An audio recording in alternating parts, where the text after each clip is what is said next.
पहली बार इस साल एक नए इंपीरियल किंग का फिल्म निकला है। 2016 के बाद से फर्स्ट इंपीरियल किंग जो बने हैं वो है मिस्टर विकास घोष। एक बार जोरदार तालियों से स्वागत किया जाए विकास घोष का।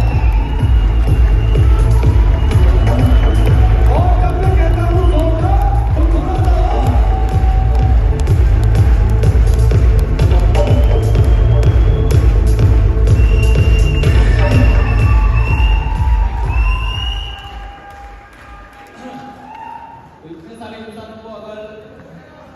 इतने सारे इंसानों का प्यार में अगर दिल गदगद हो जाए तो मन से सिर्फ एक ही आवाज निकलता है, एक ही शब्द निकलता है, उसे कहते हैं शुक्रिया।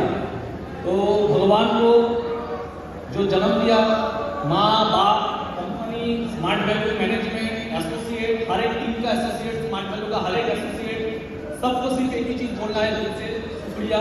टाइम बहुत कम दिया गया है, 5 मिनट के अंदर। तो अपना अगर कहानी बताना चाहूँ तो एक साइड से बताना चाहूंगा कि इस छोटी सी जिंदगी में मैंने भी बहुत से जिंदगी के ढंग देखे हैं।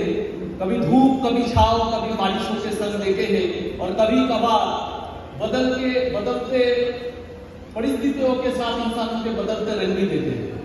एक टाइम मेरा भी था जब हम मायूस हुआ करते थे और अपने दुखों का गीत लोगों को बताया करते थे, और कभी कभार जज्बातों में आगे आंसू बहाया करते थे।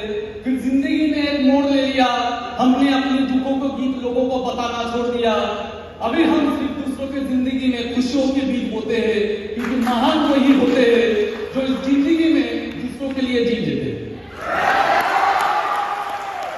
नंबर 1 में हमने देखा है, हम जानते हैं, इतना प्रेजेंटेशन दिखाया जाए ना भी जाए, मैंने 10 साल में एक चीज देखा है, बहुत सारे कंपनियों को देखा है, बहुत सारे कंपनी का प्लान शो देखा है, लेकिन मैं दिल से एक बात करना चाहूंगा। मैं जो देखा हमने स्मार्ट वैल्यू का ज्यादातर एसोसिएट, अगर परसेंटेज वाइज देखा जाए, ज्यादातर एसोसिएट दूसरे कंपनी वालों से थोड़ा अलग है, क्योंकि स्मार्ट वैल्यू में हम लोग स्मार्ट वैल्यू के साथ इमोशनली कनेक्टेड होते हैं। और मैंने भी बहुत सारे प्लान शो देखे जहां पे बहुत कोई आके बोलते हैं हम लोगों का कंपनी नंबर 1 है, हम लोगों का कंपनी का टर्नओवर ये है। मैं सिर्फ एक ही बात कहना चाहूंगा, मेरा दिल का बात है, स्मार्ट वैल्यू इसलिए मत करना। स्मार्ट वैल्यू में इसलिए नहीं करता हूं क्योंकि स्मार्ट वैल्यू नंबर 1 है, स्मार्ट वैल्यू में इसलिए करता हूं क्योंकि स्मार्ट वैल्यू मेरे लिए नंबर 1 है। हम अपनी मम्मी को इसलिए प्यार नहीं करते क्योंकि वो दुनिया भर में सबसे नंबर 1 रैंकिंग में आता है। हम अपनी मम्मी को इसलिए प्यार करते हैं क्योंकि उन्होंने मुझे बनाया है। स्मार्ट वैल्यू हमको बनाया है। अगर मेरे को मार्केटिंग समझ में आया है तो स्मार्ट वैल्यू की वजह से समझ में, अगर कुछ बोल पाते हैं तो स्मार्ट वैल्यू की वजह से बोल पाते हैं। गद्दारी कभी करना नहीं है, क्योंकि इस दुनिया में किसी भी जंग पर आपको जीतना है तो एक ही चीज से जीतना होगा, वो है धर्म का रास्ता। एक दफा एक मैसेज जो हर एक इंसान के लिए जरूरत है। एक दफा महाभारत के युद्ध में कर्ण के साथ कृष्ण का संवाद हुआ। वहां पे कर्ण जब रोते हुए कृष्ण को बोलता है कि क्यों आज मुझे दंडित किया जा रहा है, तब कृष्ण बोलता है कि तुमने अधर्म किया कर्ण, इतना समर्थ होते हुए भी तुमने अधर्म किया है। तब कर्ण कृष्ण से बोलता है कि मेरी मम्मी ने मुझे उसी वक्त छोड़ दिया जब मैं पैदा हुआ। इसमें मेरी क्या गलती थी कि मैं एक नाजायज बच्चे के रूप में पैदा हुआ था। मुझे शिक्षा नहीं मिली क्योंकि मैं शूद्र के घर में पैदा हुआ। मुझे कभी शिक्षा नहीं दिया गया, समाज में ठुकराया, अपमान किया। गुरु द्रोण ने मुझे शिक्षा नहीं दी क्योंकि मैं क्षत्रिय नहीं था। मुझे शिक्षा लेने के लिए झूठ का सहारा लेना पड़ा, लेकिन वहां पे भी मुझे विषम लेवल का विश्वास मिला परशुराम से। आप बताओ राधा, इसमें मेरी क्या गलती थी? मेरी माँ ने भी मुझे उसी समय आके सच बताया जब उन्हें बाकी बच्चों को बचाना था, मुझे नहीं बचाना था। आज मुझे जो कुछ भी मिला सिर्फ दुर्योधन के कारण मिला। अगर मैं दुर्योधन के साथ हूं तो मैं कहां गलत हूं, मैं कहां अधर्मी हूं? तो भगवान कृष्ण उसको बताता है जिंदगी किसी का गुलाबों के फूलों से सजा नहीं होता, हर किसी के जिंदगी में चुनौतियां होती है। मैंने कारागार में पैदा हुआ, कारागार में पैदा होने से पहले मुझे मारने की कोशिश किया गया। मैंने भी अपने माँ बाप को छोड़ना पड़ा। तुम तो उस लड़की से शादी किए जिसको तुम चाहते थे, मैं जिसको चाहता था उससे मेरा मिलाप नहीं हुआ। मुझे तो सिर्फ वही मिली जो मुझे चाहती थी, या तो जिसको मैंने राक्षस से बताया। तुम्हें तो धनुर्विद्या मिली, मुझे ना विद्या मिली, ना सेना मिला, ना राजत्व मिला। मुझे कुछ नहीं मिला। सिर्फ क्या मिला? जन्म के बाद ही मुझे सिर्फ मिला एक झुंड गाय और गोबर। मुझे कुछ नहीं था। आज अगर कौरव जीत गए तो कर्ण मुझे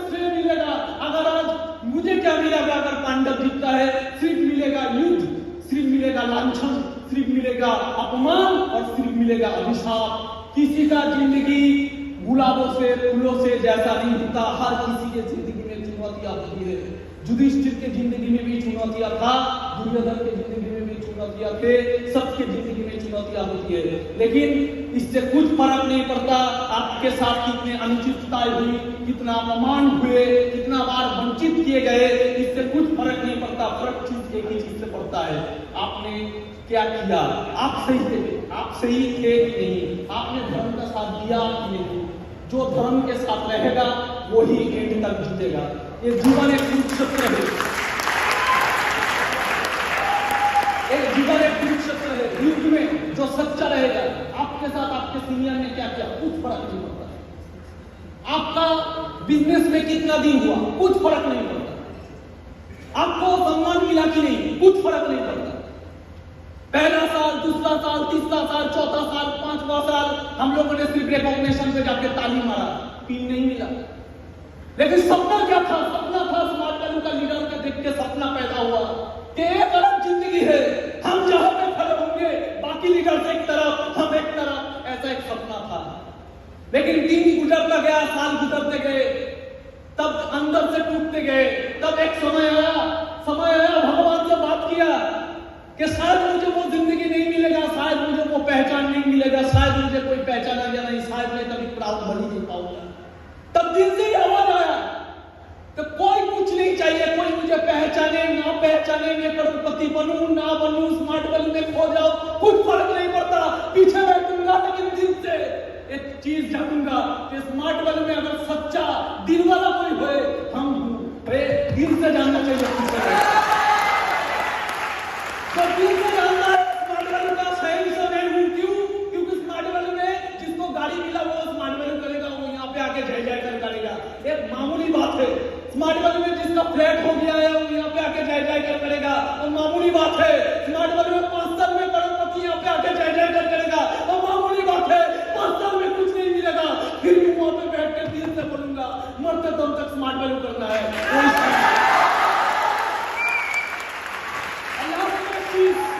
जिंदगी में स्मार्ट वैल्यू मिल जाए, जिंदगी में हम स्मार्ट वैल्यू के साथ कनेक्टेड हो जाओ, सब कुछ सही है। मैं स्मार्ट वैल्यू इसलिए नहीं करता क्योंकि मैं स्मार्ट वैल्यू नंबर 1 लिस्ट में है। मैं स्मार्ट वैल्यू इसलिए करता हूं क्योंकि स्मार्ट वैल्यू मेरे लिए नंबर 1 है। कोई आके मुझे अपने इशू दिखाता है और बोलता है स्मार्ट वैल्यू से बड़ा कंपनी हम लोगों का है। हो सकता है भाई, वो तेरे लिए बड़ा कंपनी है, मैं भी सेलिब्रेट करता हूं, लेकिन मेरे लिए मेरा स्मार्ट वैल्यू है।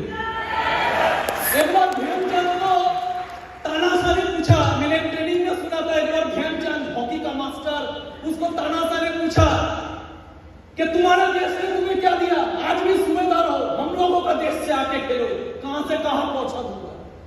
जब देश का सवाल आया तब ध्यानचंद ने बोला, अगर देश का सवाल आया, अगर खेलना ही है, मैं अपने देश से खेलूंगा, क्योंकि मेरा देश का जिम्मेदारी नहीं है मुझे आगे बढ़ाना, मेरा जिम्मेदारी है मेरा देश को आगे बढ़ाना। कितना बढ़ाना है, हो सकता है कर दिया है, करोड़पति निकल गया है और भी निकलेगा। स्मार्ट वैल्यू का काम नहीं है मुझे आगे बढ़ाना, मेरा काम है ऑल ओवर इंडिया में स्मार्ट वैल्यू का और इस देश में एक चीज चाहिए, अर्जुन तो आपको होना होगा, धनुर्विद्या तो आपको सीखना होगा, धर्म के रास्ते पे तो आपको जाना होगा, लेकिन सब मिल गया। एक चीज अगर नहीं चुनोगे तो मर जाओगे। वो चीज है क्या? एक इंसान जो आपसे भी ऊपर है।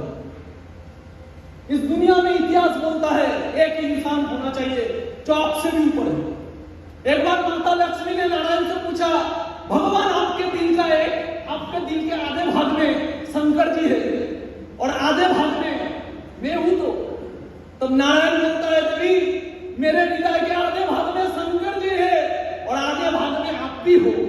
तब माता लक्ष्मी कहते हैं, मैं भी हूं, इसका मतलब और कोई है? बोला हाँ, कौन? मेरा भक्त। एक तरफ मेरा गुरु, एक तरफ मेरा भक्त, एक तरफ मेरा भक्त के साथ मेरा फैमिली और देवी लक्ष्मी आप। स्मार्ट वैल्यू में भी खो मत जाना।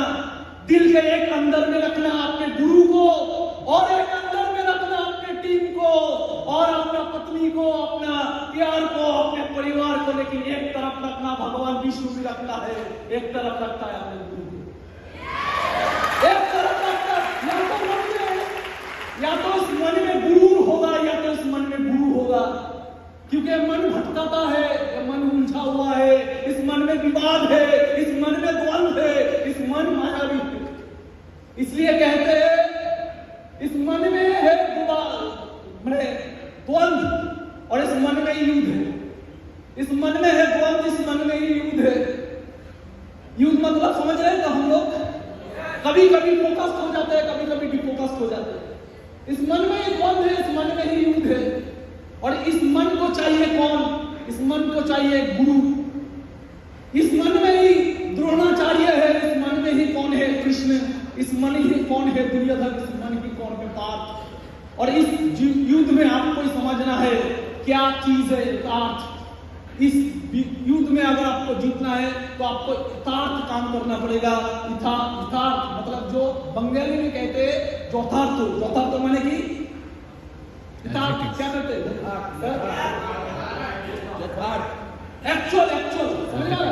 एक्चुअल गुरु को पकड़ना है। अगर आप एक्चुअल गुरु को ना पकड़ पाएंगे तो आप भटके जाएंगे। एक तो गुरु चाहिए। स्मार्ट वैल्यू को फोकस में रखिए, लेकिन प्लानिंग चाहिए। बहुत कोई होता है सिर्फ मोटिवेशन पे काम करते हैं, लेकिन प्लानिंग चाहिए। धर्म के रास्ते पे चलना है।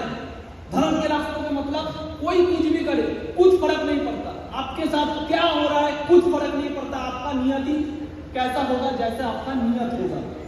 और नियत को समझ, नियत का अगर सही रखना है तो एक गुरु चाहिए। समझ में आ रहा है? Thank you. Thank you so much. एक बार जोरदार तालियां होनी चाहिए दोस्तों।